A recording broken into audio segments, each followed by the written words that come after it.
Hello, welcome back to my channel mga bro. Ito nga pala yung huli namin kahapon ng aking guest. Ayan siya. Okay. Bago pala kami pumunta sa dagat, nag-amusal kami. Ito yung huli nga nung isang araw. Makasama ko yung guest ko rin.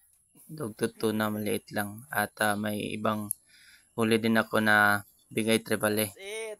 Binigay ko rin sa kasama ko, sa guest ko. Ayan.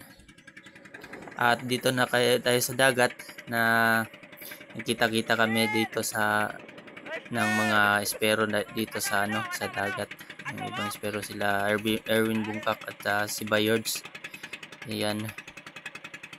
At pagkatapos sumisid na kami. Ayan. Ito yung GT na nakuha natin.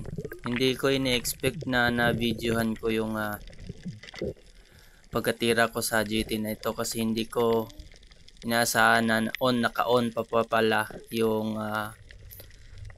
video, yung camera natin. Ayan, kasi kung napapansin nyo naka-blur yung side ng camera kasi may fog na siya sa init ng camera natin. Yan. Ayan yung isda. Nilapitan ko siya at ginapang ko na para lumapit at yun sa pool. May isa pa palang nakatago sa kabila. Kung napapansin nyo, may isang lumangoy palayo. Yun.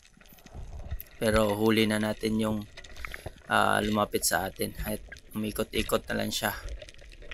Ayan. Nasa 2 kilos po yung isda na to. 2 kilos on scale. Goods na to. Pang inihaw.